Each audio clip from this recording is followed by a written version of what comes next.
Hey guys, Paul here from Resinzwood Resinzwood Limited. So I'm just making up some moulds so I can make some more boards.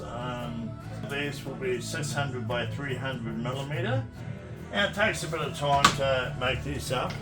And these are more for people that, you know, just want to try doing some resin art and experimenting with resin.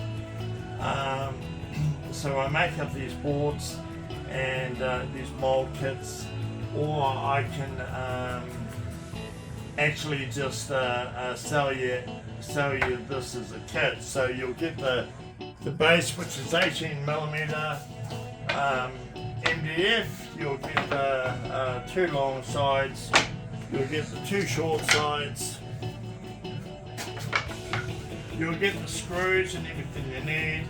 You'll get a roll of tape, and we can also send you a tube of silicone, and that'll come along with a instruction guide showing you how to make them. So if you want to make a stunning platter for yourself, give it a go. I highly encourage you to do it. It's a lot of fun.